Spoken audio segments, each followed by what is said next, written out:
Welcome back to Liberty and Finance. We're always delighted to have this wildly popular returning guest. Andy Schectman is the CEO of Miles Franklin Precious Metals. He joins us this Thursday, May 8th, 2025. Andy, thanks for coming back on Liberty and Finance. Good to see you, my man. Thanks for having me, Dunnigan. Absolutely. And for those of you who are on the actual live chat right now at 8 p.m. Eastern, 5 p.m. Pacific, and that is May 8th, Thursday, then you are live and you can ask questions of Andy. You got to be in the live chat in order to post your questions for Andy. The way you get in the live chat is make sure you're on our youtube.com/liberty and finance channel. And you got to be subscribed. So click the subscribe button if you haven't before now. Make sure you're enter the live chat and then you can post your questions there. I'll get them in front of Andy.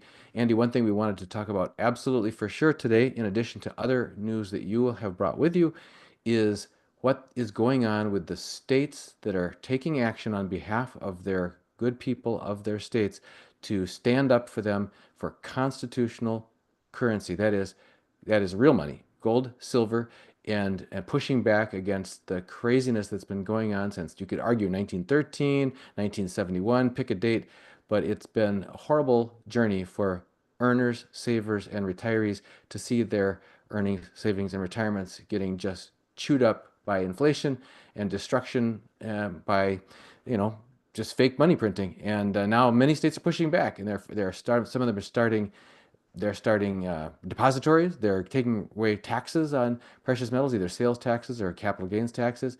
They're even establishing the part of their rainy day funds be invested in precious metals.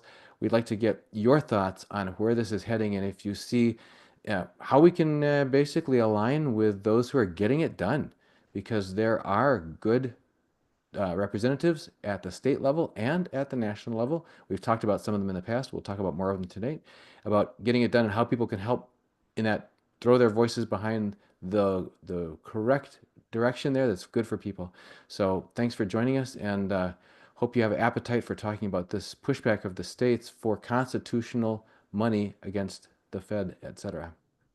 Yeah, well, I think that the trend is well underway of gold and silver being, or more so gold than silver. I mean, on the state level, there is silver too, but really on the state and on a broader level, maybe even globally, gold, I think, is on its way to be reintegrated into the monetary system. There are 11 states right now that recognize gold as and silver as U.S. currency, making them legal tender. It's a big deal. And also you have contract law, who makes contracts legally enforceable in those states that would settle in gold and silver. There are others, maybe two times that, over 20 more that have it either in process or in front of their legislature. Obviously, Florida is one that just signed this, or it's, I believe, just has to be signed by DeSantis. It's all but done. You got Missouri, you have Oklahoma, you have Texas, Utah, Wyoming, Alaska. These states are doing just that. They're allowing their constituents exodus from the fiscal irresponsibility and the silly monetary policy where, just since January, the dollar has lost 9%, right? And so I don't know what gold is up since January. I could probably figure that out. Since January, gold is up. Let's see, what that would be, what, 6 months basically. Well, since January, gold is up. Was that? Gotta go back a little. Oh, no, right there. It was about 2,700. So it's almost, it's up $500 or so. So it's up about 20% while the dollar is down 9 for a net 30%. Um, and that's just in a very short period of time. So yeah, I think it's fantastic that these states are recognizing the fact that holding your wealth in dollars is a recipe for going broke, let alone the risks that it poses within the banking system. But let's hope that this is a trend that continues and we start to see more and more states sign on to allowing their constituents to settle in gold and silver. Now, most of these states, it's not mandatory. The legislation reads, if a purveyor, a shopkeeper would like to accept gold and silver, and you're willing to trade with it, why then it can be legal tender. So you can't make someone do it. But look, if you would have asked me this years ago, I said there's not a chance in Haiti that we will ever see gold and silver being reintroduced at the state level as legal tender. Maybe the federal level, maybe in my wildest dreams.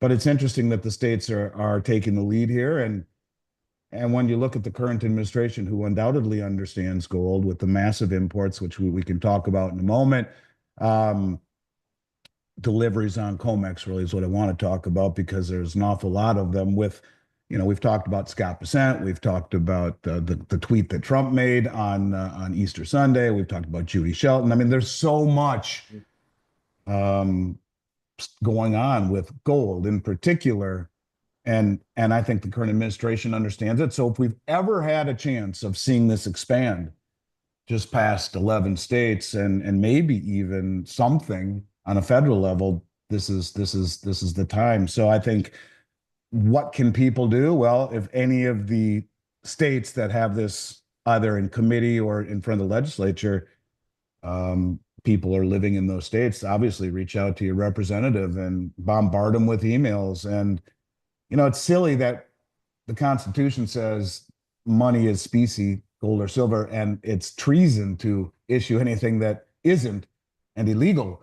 That we've gone that far away, Hmm. So yeah, it gives me hope, and seeing Florida, my home state here, recognize that overwhelmingly is really cool. So I haven't tried to spend old coins anywhere yet, but you never know. Maybe it becomes commonplace as time goes by. Yeah, just to read directly from the U.S. Constitution, and I'll put a link to this in the chat if people want to take a look. Article 1, Section 10, Clause 1 says no state, so it's a prescription on the states. No state shall emit, excuse me, no state shall make anything but gold and silver coin a tender in payment of debts. And there's some commentary under that saying, well, that only applies to the states and not the federal government. It's like, oh, dang. Yeah, But that's actually the loophole for the states to be able to pass these laws. So, yeah.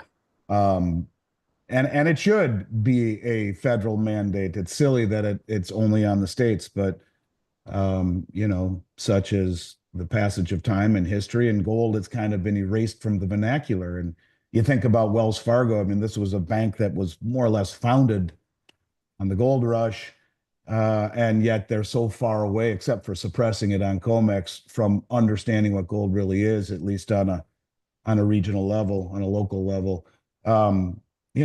Hopefully we see things come at least some semblance of full circle. And things are getting very interesting too for the reason to hold gold and silver. I mean, the Fed, who's supposed to be doing quantitative tightening, stealthily bought $48 billion worth of treasuries in the past couple of days.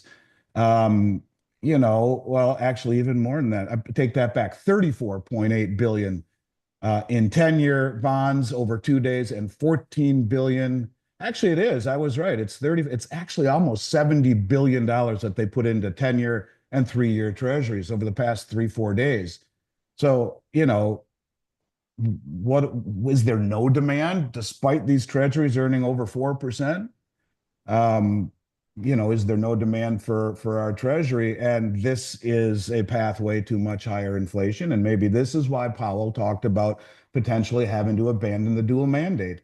In other words, let inflation go because we can't do both. And so, when you look at a dollar that's fallen 9% since January, this will accelerate it when you see the Fed coming in and very quietly, not really announcing anything, but quietly buying up what appears to be, the mid portion of the treasury market, the 3 and the 10-year. It's all very contrived, but it's also very inflationary. Another quote to remember, people, when you're talking to your legislators is Thomas Jefferson's quote that paper is the ghost of money. So, and that's again, the Constitution of the United States says the states can only uh, put out gold and silver coin as tender, legal tender, and yet, and Thomas Jefferson said that paper is the ghost of money. Yet we're supposed to get farther and farther derivatives away from that. Digits on our electronic banking screens don't even, it's not even paper money anymore. It's just credits in the system. And Alistair McLeod says he's been beating the drum for a couple of years now. He's basically said he's going to devote the rest of his rest of his working focus here, his mission, is to convince people to get out of credit and get back into real money because that's where freedom lies. So we just you interviewed Alex Newman a couple days ago. I just interviewed him yesterday, and he said that gold and silver are the only real money, and that paper money is the money of slaves. So they're all saying the same thing. The Constitution, Thomas Jefferson, Alex Newman.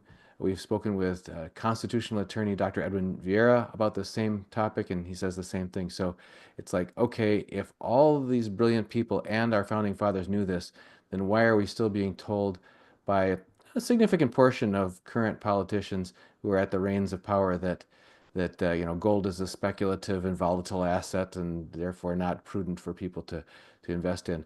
I'll Do you tell have you, I any? did an interview with Alex Newman the other day. It was seeing him on your show that inspired me to ask him. One of the smartest human beings I've ever met in my life. I thoroughly enjoyed my conversation, and quite frankly, pardon my French, it scared the hell out of me. Um, that will be coming up in the next couple of days. We'll post it, but the guy is impressive, and what he had to say was a little concerning. But yeah, I agree. I mean, uh, it's if you look at just like go back to 1971 when Nixon closed the gold window, gold was 35 bucks an ounce. I mean, it's lost 96.7% of its value in my lifetime. I was born in 1970. So, yeah, it lost 9% since January. It lost 96 or 7% since 1971. And you can go back through all the time, go back to 33 and do it, go back to 1960 and do it.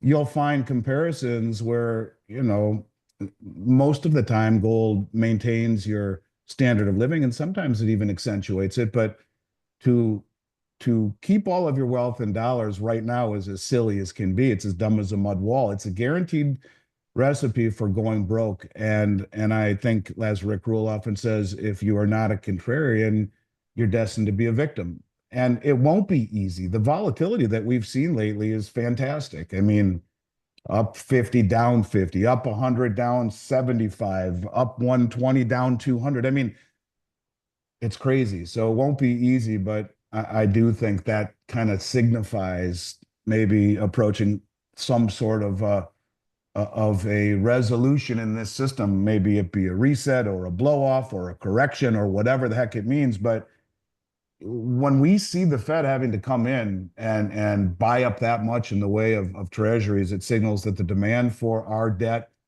is waning. At the same time, you're seeing, much of the world, the Asian countries, along with what used to be adversaries, now finding a path to being allies, Japan and South Korea and China. They're all joining together, pushing back against the tariffs and really the hegemony, and settling transactions across new technology, the bridge technology. And China opening up vaults all around the world, just opened one in Saudi Arabia. They want to expand it and open to internationalize the yuan. People said that would never happen, and settle the imbalances in gold.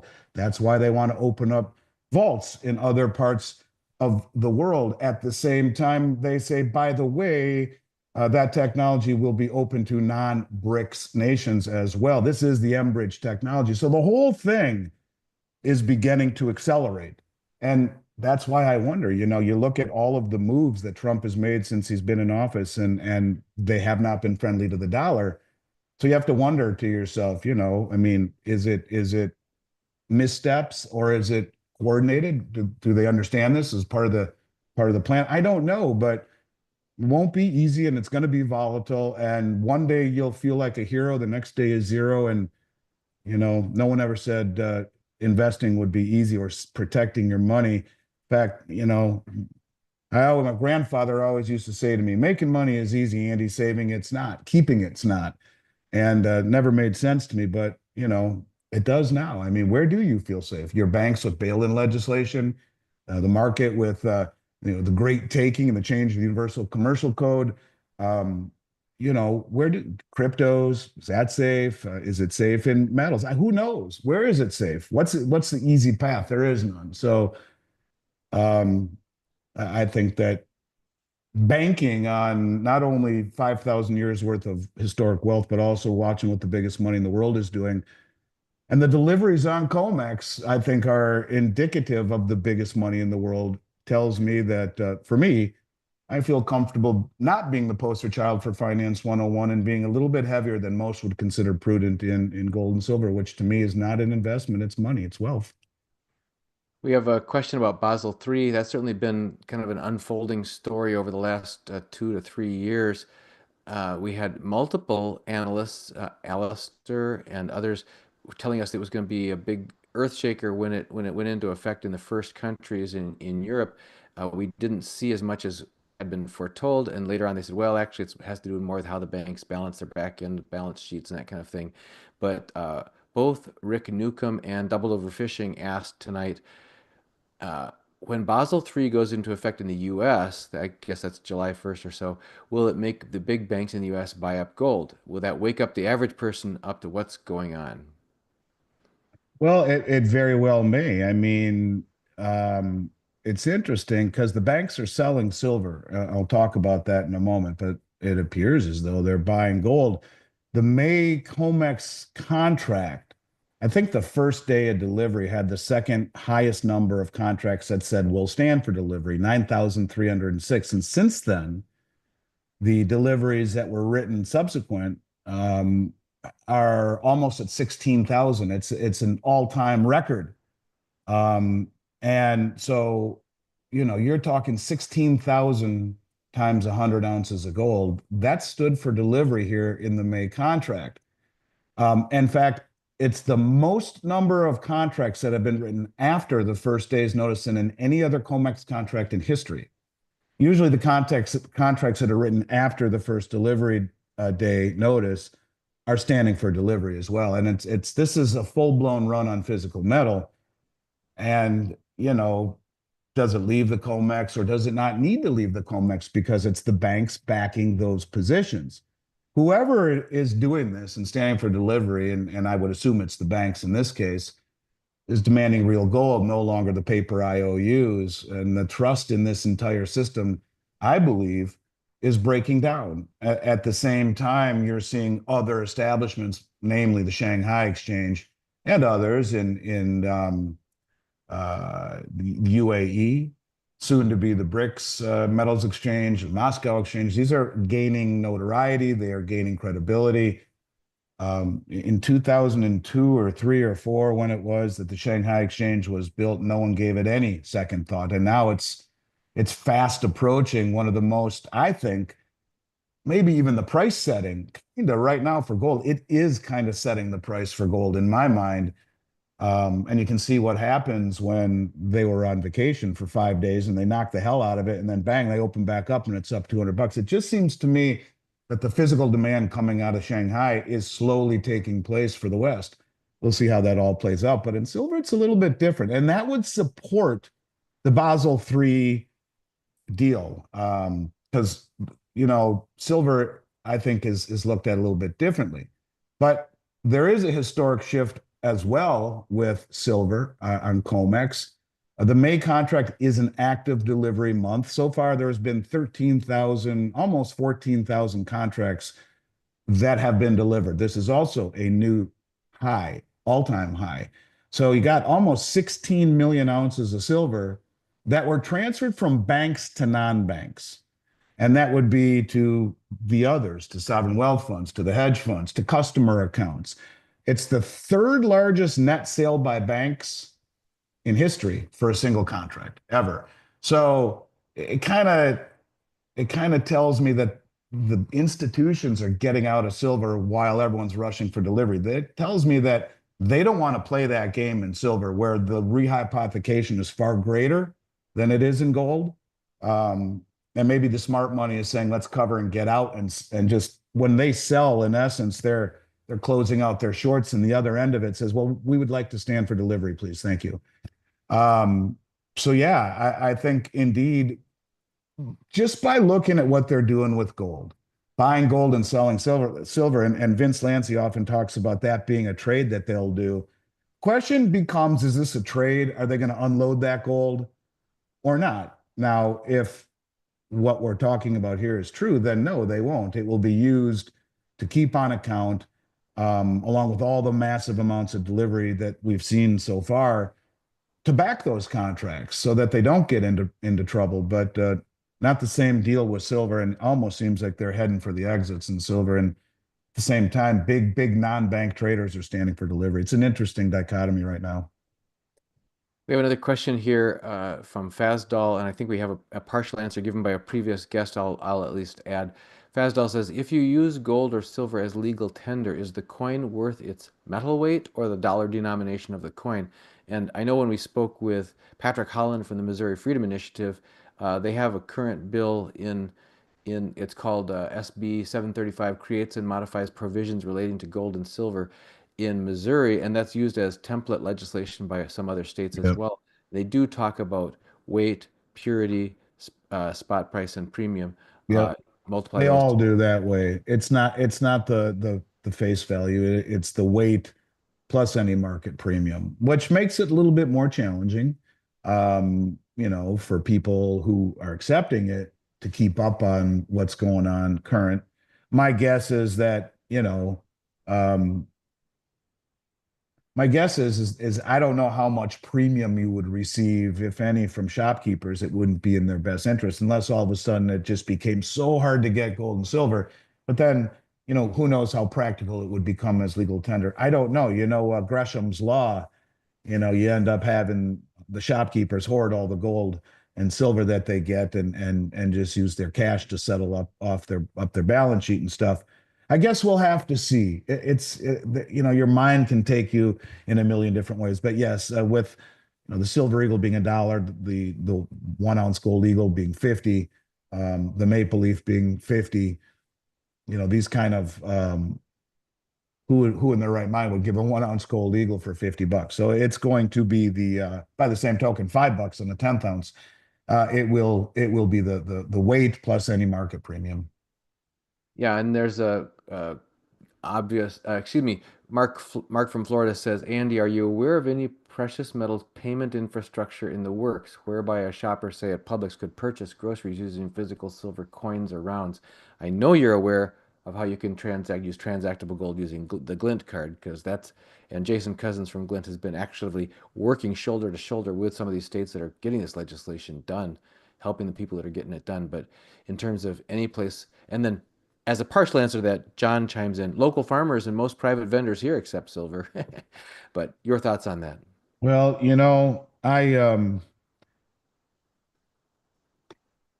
I can't really say what I want to say for a few reasons, and I'll talk to you about that later, Dunnigan. But what I would say to you is that no, not at this moment. I don't know of anything in the works. I can tell you that a client of mine, this is something separate. A client of mine is the CFO for one of the we won't even say what state it's in, but he's CFO of a municipality, and he has been trying feverishly to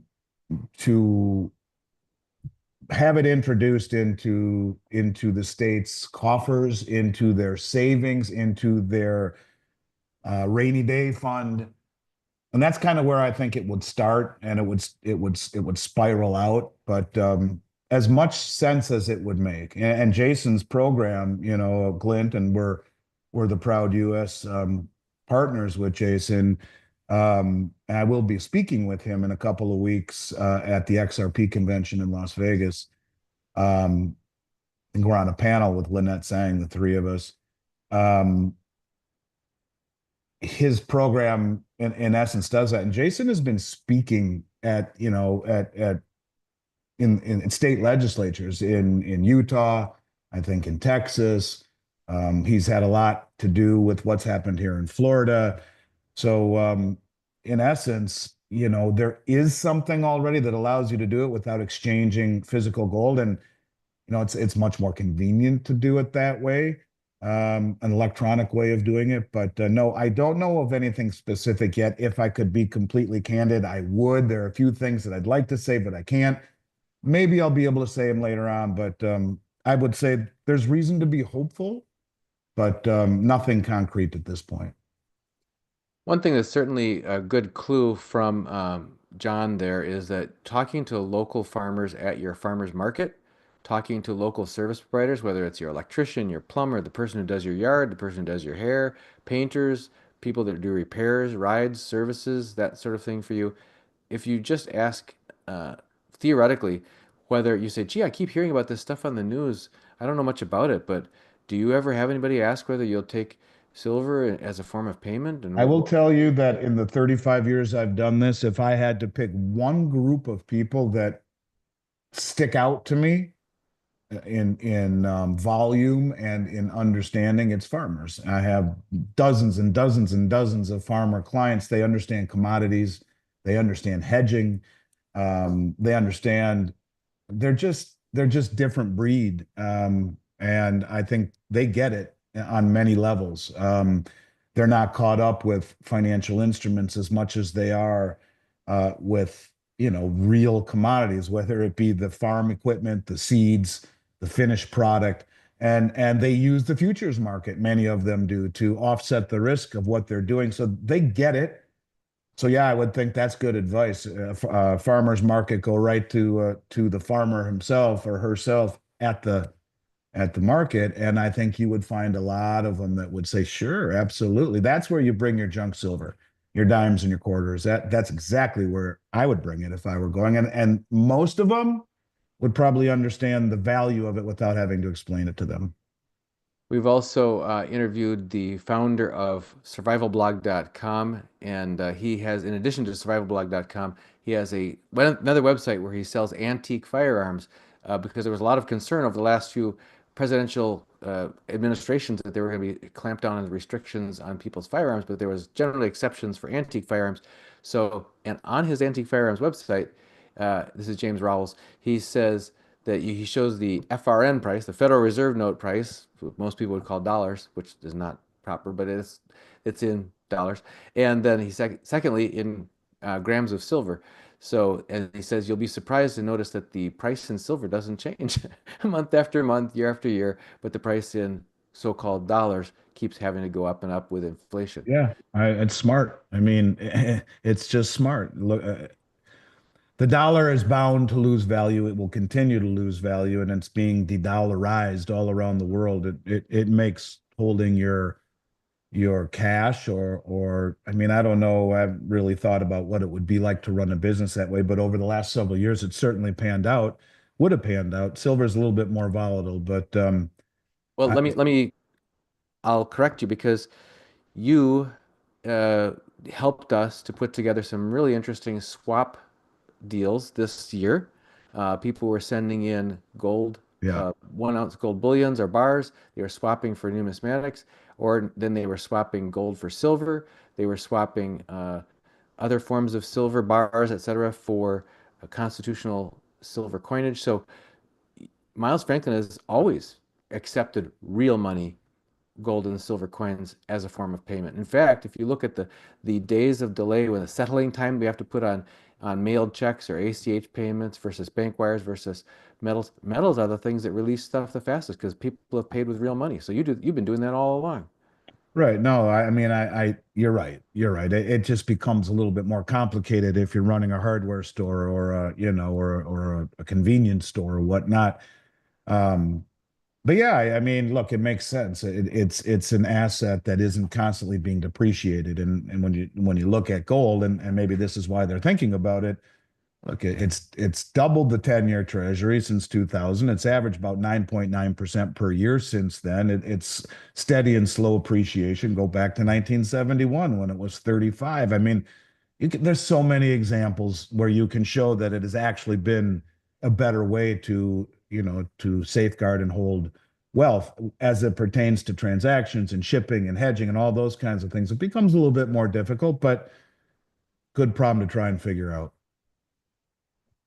I'm going to bring up, if we may, in a moment, the specials just for people who might have to leave here at the bottom of the hour. But we do have a question for you to reflect with us on before we do that. Shane Olson asks, what is your opinion as to why China is creating and soon to utilize these gold warehouses? Would this be used for trade within their, quote, BRICS alliance? not just the BRICS. But yes, that's exactly what it will be doing. It's to internationalize the yuan and to settle any imbalances, trade imbalances, or currency imbalances in gold. And that's the key point when Sergei Lavrov said this will be open for non-BRICS nations as well. And so that's exactly why they're doing it. So, they're opening a warehouse in Saudi Arabia so they can pay for oil with the yuan, trade it over the bridge platform, which is free from SWIFT interference, and settle any imbalances between the yuan and the real in gold. That's exactly what they're doing. And in essence, it's kind of a hybrid form of the unit settlement token that they talked about. Maybe that's coming next.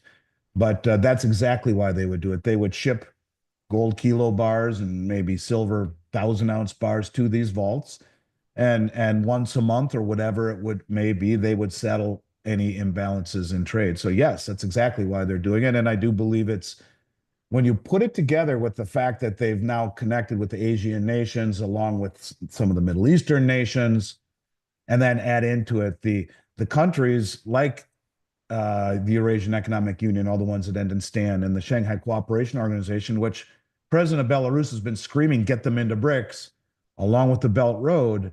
You're talking 90% of human population that will now is already aligned with BRICS, but not part of it. Forget about the fact that there's 40 countries that have expressed interest, 20 some that have formally applied. These countries, even if they're not in the BRICS, but they're aligned, loosely through the Belt Road or the Eurasian Economic Union or the Shanghai Cooperation Organization. The Belt Road alone is 70+% of human population. You're talking the majority of the world that would now be able to trade cross-border, free from SWIFT interference, and settle in gold. And all of the central banks have been buying gold. And that's really the key. So this is like a chessboard. They play chess and they play the long game. And people in this country are just unable to see the long game unfolding. And it sucks, the waiting, and it's easily dismissed. If you take a step back and think about it for your children, I mean, maybe they should start learning Mandarin. I don't know. It just seems to me, when I interviewed Martin Armstrong, he said, Andy, there's no question to me, but that in the next few years, China, Shanghai will be the financial capital of the world. Oh, okay. Maybe. I don't know, but I'm just simply saying they are. That move in and of itself, along with Lavrov's comment that it's open to non-BRICS nations, free from SWIFT, but opening up these warehouses as part of the Shanghai Metals Exchange would be to settle imbalances. And that's what they've been talking about forever. Trade in local currencies, do it over the bridge technology so the SWIFT can't mess with it, and settle in gold imbalances, whether it be currency or trade imbalances. And typically they were talking about doing it once a month. But whatever it is, that is exactly why I believe they're doing it 100%. And when you start talking about 75 to 90% of the world's population getting on board with this, that's time for us here in the US, every one of us who's listening to this, to tell our representatives at the state level to get their heads out of the sand and protect us, protect our earnings, our savings, our retirement, our state's rainy day fund, our pension plans, etc., our insurance companies, and quit, because they've still got laws on the book saying, yeah, responsible investing won't let them go into gold and silver because that's Which is volatile just a and joke, man. It's just a total joke. It's just stupid thinking. It's old thinking. It's self-interest thinking. But I mean, if you were one of these countries who looked at the United States questionably, and they said, look, we can trade over this new platform. SWIFT takes 3 to 5 days. The US and the West know exactly where your money's going and what you're doing. We and can they do can turn that you same. off. What's Yeah. that? And they can turn you off. They can Yeah, and disable we it. can do that same trade for you in 7 seconds with 98% lower transaction fees, and they have no idea what you're doing. And all you got to do to settle imbalances is to do it in gold. And wow, that makes sense. And now you find this growing union of countries. And James Rickards always said it best: 3 of the 4 largest nuclear arsenals. That's point number one. And you got, like, for example, I mean, now you're starting to see. I want to read you the exact quote. I can't pronounce this guy's name. Gregorz, maybe Grzegorz. That's Grzegorz. Gregorz Braun. He's a Polish politician, member of the European Parliament. He just publicly tore down the European Union flag, wiped his shoes on it, and burned it, and said that Poland would not display the symbols of what he called a hostile organization. This is Poland, not Brussels. You are seeing countries understanding that perhaps there are being aligned with the West and what they've done over the last several years, not only to culture, to meritocracy, freedom of speech, um, freedom of assembly, freedom of everything. I mean, it's way worse in the UK than it is here now. But God help us, had Kamala Harris won, who knows what it would look like. You got countries there are deciding, just seems to maybe align a different way, and I would say the same thing with Hungary and with Turkey and all of these Eastern European countries. But remember, they were the ones that also have been massively accumulating gold. And it was the financial minister of Poland who says, we accumulate gold because when someone shuts off the power to the financial system, a system that is largely digital, well, that's why we hold gold. In other words, because when everything disappears because the lights go out, well, this is why we hold gold. I mean, there are crumbs everywhere. And maybe some of them lead you down a rabbit hole pathway, maybe not. But I just think the West and the stupid policy decisions that they have made, that are very much anti-liberty, anti-capitalism, anti-freedom, part of the world, the what is it?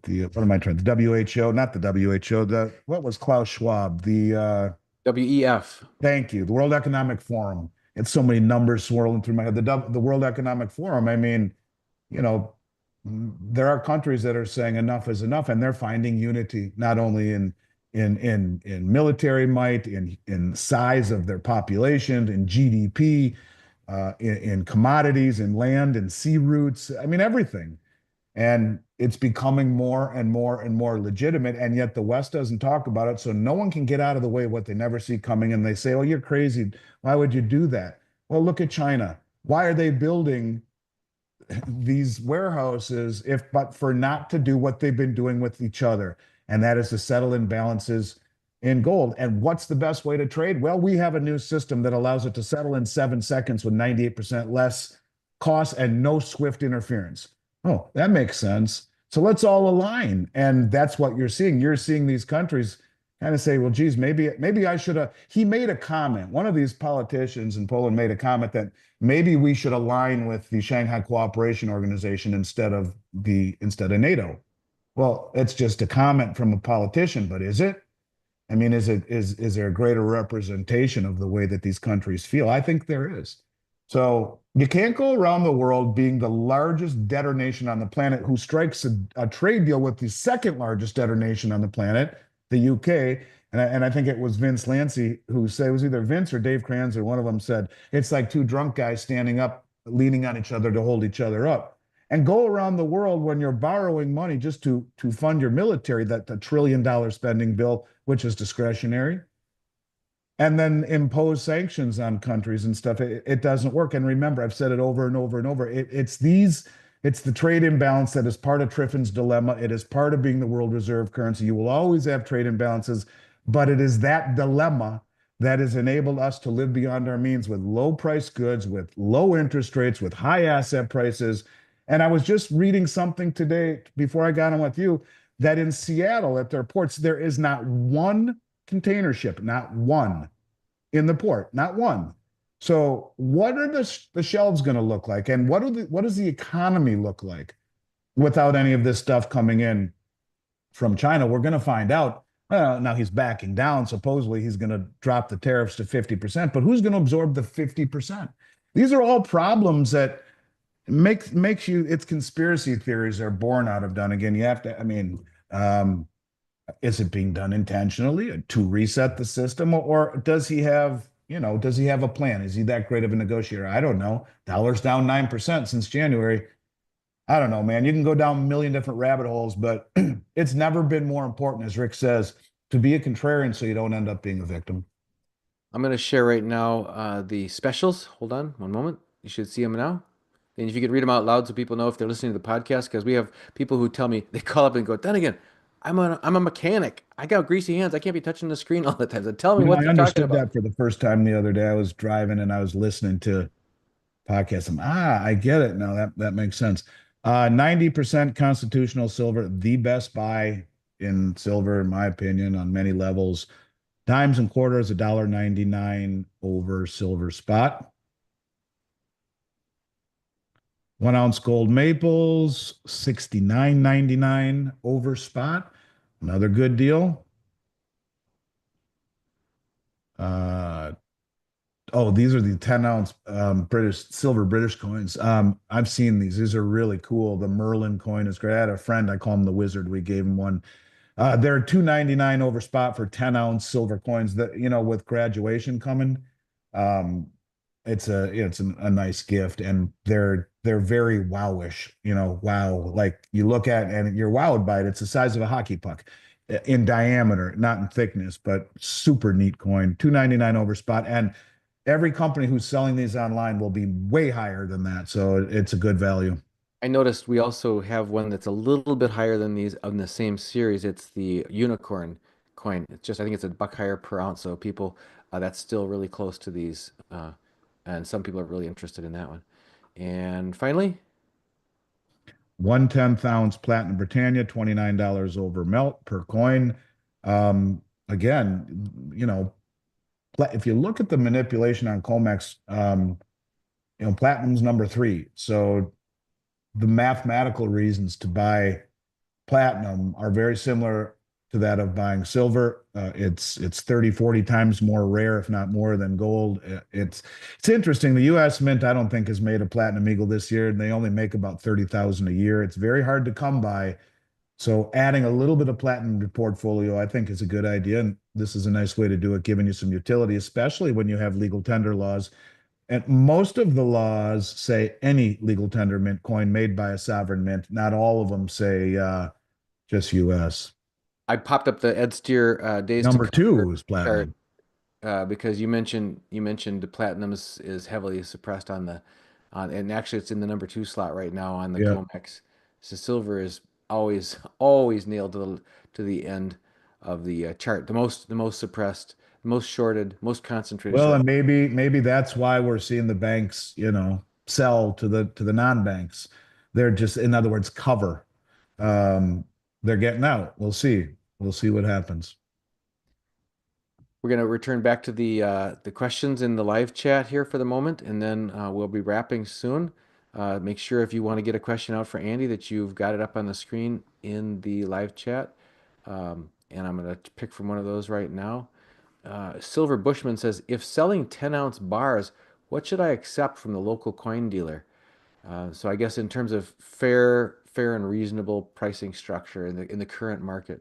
They don't have the pricing power um, usually to pay rates that are commensurate with what they should be. Normally, in normal times, it should be a little bit over melt value. They would never pay you more than spot, but right now, I bet you'll get $2 off a spot on those.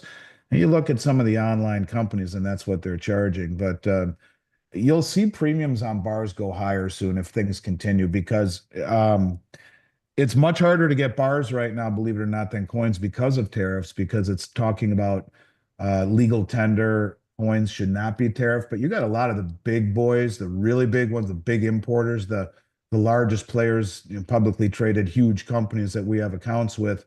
They're even a little bit reluctant to buy much. If you look at their sheet, you'll see just about everything from across the globe is sold out in silver, but it's even harder in bars. And I had last week some of these behemoths call me and say, "Do you have any 100-ounce silver bars you can sell us? We'll take whatever you have."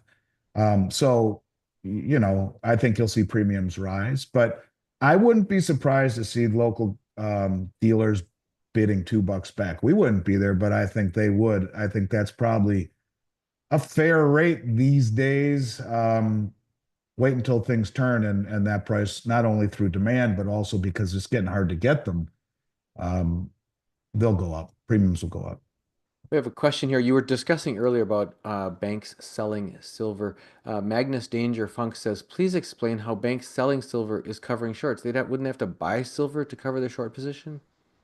Well, they not if they have it, not if they have the silver, they're taking it out of their eligible account and putting it into registered and delivering it, which is more or less the same thing as selling it. They are, in other words, they short the contract, they get money. So yeah, in essence, they either go into the market and buy it back or go into their eligible account and are delivering it to non-bank players. So maybe selling isn't the right word, delivering it is, but to me, it's like they're selling it because what I see is not going into the open market to buy it. They're moving it from eligible to registered and then delivering it. So to me, it's in essence, it's the same thing as selling. And because these players don't want to be paid cash to cash settle, they want the physical metal. And that's really the key. So it's kind of semantics. Maybe a better word would have been delivering, but that doesn't quite, I think, explain because how much silver can you continue to deliver when at that level there's a massive shortage of it compared to the contracts that are written. So, I think being short is stupid by these banks right now because you have such wicked demand to stand for delivery. So if you look at that way, in essence, their silver, they're saying, okay, I'll short it on paper and I got the silver behind it. It's almost like they're selling it. They should just not short it if they don't want to sell it or get rid of it or let go of it, however you want to look at it. But that's exactly what is happening. Well, we wanted to take the moment to thank everyone who's been in the chat tonight. We've got over almost 3,100 views in the chat so far. People have been lively discussing a number of different topics, asking for clarification on a couple things. Shane Olson, you touched on this one earlier, but he is following back to say, when the United States of America starts purchasing gold per Basel III, if they haven't already, won't supply and demand dictate yet again that the gold price would go even higher from here? Sure, it would. I mean, ultimately, that's what Jim Sinclair always said that the price will go higher based upon, you know, real supply demand fundamentals where the price is set by the physical commodity, not by the paper derivative futures contract. And you could argue that it is kind of happening that way already. It just seems as though that is what is happening, is that the physical demand is off the charts for gold. And we can see that by the deliveries going into China, going into India, going into Russia, going into Saudi Arabia, going into the United States. These are big time deliveries, and the price keeps elevating. Now it doesn't go straight to the moon, but if I would have told you a year ago that gold would be up well over $1,000, at the time, that's 50% almost. So I just think that nothing goes straight up, and this is a very high stakes game. It's one that the very big players want to take along as few people for the ride as possible. Not only that, they don't want the world to know exactly what's happening. So I think it will continue to edge higher, but there will be corrections, and these corrections within this type of market will be, I think, very steep, very violent, but very short. Um, I don't think that they'll last very long, but you could see it fall by 100 or $150 and be, oh my goodness. But remember, that's only 3-4%. And then I think you'll see it come right back up. So, but it has been doing that, right? I mean, Mhm. I mean, just case in point, if we look at gold over the last year, it was $2,400 a year ago. So it's up $1,000 in a year. And at $2,400, that's not bad movement actually. So look, what is that? 40% in a year almost. So it is moving higher. People just have become jaded to the way that the Mag 7 and Bitcoin operate. And Richard Russell always used to say, you make 7% a year, you will go down in the Hall of Fame of investing. Well, how about 40%?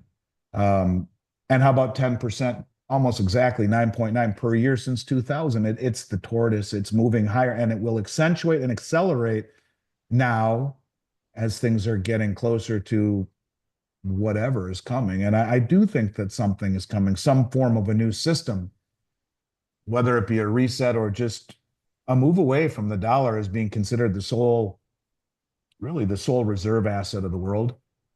It's happening right here in front of us, and you can see gold is somehow being slid in. Instead of reacting to an event, gold is quietly reintegrating. And you and I and all of you see it, but to all of you out there, how many of you can talk to your family or friends about it for more than 6 seconds without them rolling their eyes or having no idea or looking away and, you know, bringing up a new conversation? You all know what I mean. So it seems like old hat to you all, but to most of the world, I mean, I've been in this community, this golf community for 4 years now, and now everyone is starting to realize it and talk to me about it. But there are very successful people here that wouldn't know a gold coin if it fell on their darn foot. So it's easy for you all to become frustrated, but this has outperformed everything. So it is moving up. And I think the best way for them to reintegrate it is to first bring it all home and to accumulate it and stand for delivery. Well, you don't want the price to skyrocket while you're doing that, and then slowly let it rise. This has all been without any real substantial retail participation. So we're a long way away from an end, but to think that it will be smooth and linear and logical, you're fooling yourself. You have to have real strong fingertips and a strong constitution to be able to deal with this. And I think in the end, I mean, I've been saying this about gold for 4 years with you. And look where it was 4 years ago when we started doing this. Well, gold was $1,600 when you and I started doing this. So it's up $2,000 almost an ounce. It's up 100 and whatever percent. And most people wouldn't even know that. They would have no idea that gold's performed like that. And the only reason they see it now is because there's a 3 before it, but still don't get it, still don't understand it. They still think it's just it's just a thing. It's money, it's wealth. And the biggest money in the world knows that. They're standing for delivery, they're repatriating it, and they're going to reintegrate it into a new monetary system, whether it be on the state level or more likely a global level. I really, honest to God, do believe that. Just before we wrap, there are a lot of people that are corroborating your experience of people not having no idea when you talk to them about precious metals. Sue C says, same here. Everyone I know has no idea. Fazdal says, a lot of people have no assets in the markets at all. They probably don't even know that you can buy gold and silver. They don't know about it. I didn't know about it till I was in my late 40s. And then we had a couple who were chiming in on our earlier chat about where can you actually use, for example, constitutional silver today. VMV 711 says, I give my hairdresser junk silver for a tip. I gave her a choice, and she chooses the junk silver. Smart gal. Polynesian Pip One of says, my favorite clients, Clarence, if you're watching, Clarence lives in New Hampshire and gets his hair cut for a guy who takes goldbacks. I'm sure if Clarence went there with a couple silver dollars, he would take that too. I mean, there are people out there who get it, mhm. but it's been whitewashed from everything that it used to be. It used to be money. Everyone owned it. Everyone had it. Everyone understood it. Now no one does. And now it's just something cool. Oh, wow, that's neat. That's cool. I like that. Like when I go through TSA with gold and they're like, oh my God, look at that. What is that? Oh, they don't get it. They can't speak intelligently about it. And so think about that. You are the pimple on the elephant's butt. Us, all of us. The elephant has no idea, none, until they do. And that's when the public comes in at the last stage and everything goes vertical. But until then, the big money wants to keep it quiet, let it move up in an orderly fashion, keep it very volatile to keep the people who were close to saying, yeah, I looked at it, it's just too volatile for me. I should have listened to you, they'll say at 2 years. And that's probably what they said now when you told them 2 years ago. But Mhm. that's just the way it goes. It hasn't been my life, man. For 35 years, I've been dealing with that. So to me, it's no big deal. But to all of you out there, suspend your aggravation in the respect that most of the people who watch you, Dunnigan, probably watch YouTubes all day. And Mhm. they get it. This is what they live and breathe because they're passionate about it. And they want to help people because that's a noble deal to help your family and your friends. And they just get exasperated. I'm not doing that anymore. Like I told you, my wife 2 years ago said, if you say another word when we walk in the door for Thanksgiving, I'm going to divorce you. Like not a word. It's like you just have to stop at some point. And then they come back to you 2 years later and say, holy shit, I should have listened to you. Yeah, you should have. Well, I wasn't doing it to sell you anything. I mean, I'm not trying to sell anything. Yeah, this is good for my business that I'm out there. But at this point, would I risk my reputation and that of my family and my family's name by doing something that was untoward? No, I wouldn't. I actually, and you are too, trying to open people's eyes. And like I've always said, and I know that this wasn't brought up, but running a business and doing right does not need to be mutually exclusive of one another. You can try and run a good business and help people at the same time. Heaven forbid people who are too cynical to actually think about that for a moment. And those who can't probably have never run a business or owned a business or done anything but work for someone else. And I don't know. I mean, I live and breathe this stuff. Believe me, I'd rather, no, I'm not going to say rather. My Timberwolves have been playing for 30 minutes right now, and I'm here doing this. So you talk about opportunity costs, and there's a lot involved in this, man. And I believe it to my soul. And I guess what I'm really trying to get at in this rambling dissertation is chill, just chill, because we've been right. We will be right. And the biggest money in the world would not literally be standing for record deliveries month over month over month on COMEX if something big wasn't happening. And then Trump to say he who has the gold makes the rules. Really? I mean, you're kidding me? And all of the things that we've talked about on your show for years now, they may not all have happened the way we said, but a lot of them are beginning to happen. And so it's a fluid world. Who would have ever thought we would have made it through the other side after the last 4 years? So who knows what the next 3+ years will bring? And I think it's going to maybe be more interesting, which is a Chinese curse, than the 3-4 years we had previous, just in a different way. Yeah, I want to underscore what you said about your heart is in the mission. That's why we founded this channel. This wasn't just a recreational thing. This was my son convincing me that things were amiss enough that I thought, from a father standpoint, head of household, I had to get the word out for others who are in my similar situation to take better care of their families forward prosperity. And that's in every way, not just monetarily, not just financially, but in every way, being prepared for the unknown. We have two last comments I just had to share Sure. with you. Yosef 56 said, "Waste of time telling people about precious metals. There's none so blind as those that will not see." I think you've experienced some of that. Eric GS Tax says, "I've been stacking for a few years. My only wish is that I had started sooner." Yeah, well, you know what? God bless you, and keep it up. And you know, you've done well over the few years, and silver will have its day. And um, I don't know. I'll tell you this. I'd feel a whole lot better with a whole bunch of gold and silver that hasn't quite performed the way that I thought it would. Gold probably outperforms silver, not so much, than having lots of money in a bank account that is maybe 4% backed by real money, that can be bailed in, that is losing value every day. Um, it's there. No one ever said this would all be easy, but look at it as wealth and not an investment, and look at it as something you hope you never need to use. If you do, you're darn glad you have it. It doesn't have to be an emergency. It could be a hell of an opportunity. Right. And if you don't need to use it, you give it to your children or your grandchildren or your nieces or your nephews or a church or a charity in a lasting legacy. This is the point. It leaves the choice up to you. You have the freedom to have Knock it something of off. value to support your family's future, either for an opportunity or a need or to hand down. It's your choice. It's because you're free. And that's what our founding fathers put in the Constitution, for our good and for our freedom. And those so-and-sos that have wormed their way, the camel nose got under the tent from the central bankers and so on, and the creature from Jekyll Island. If you haven't read it, you got to read it, guys. Have twisted everything around and turned everything upside down, but you don't have to settle for that. You can you can take action yourself at your own family, and you can tell your elected representatives to get their heads out of the sand and get doing the right thing by their people. Rick Newcomb, I'm going to let him send us off with this. Liberty and finance, we may not always be right, but we won't be broke. God bless everyone. So Right on. you and And your my family. dogs agree with you, all three of them. I'm building a studio right now.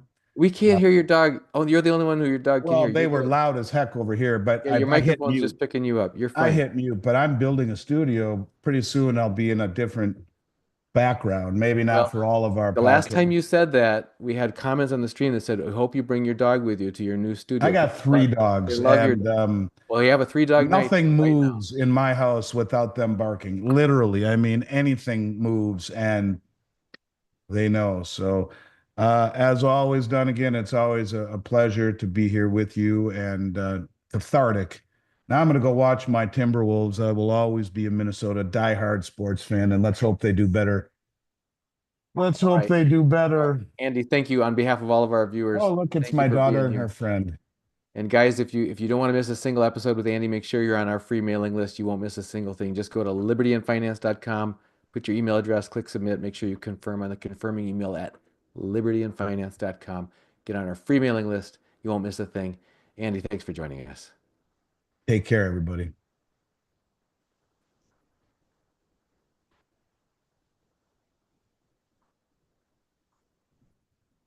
Okay. All right. So is there a time?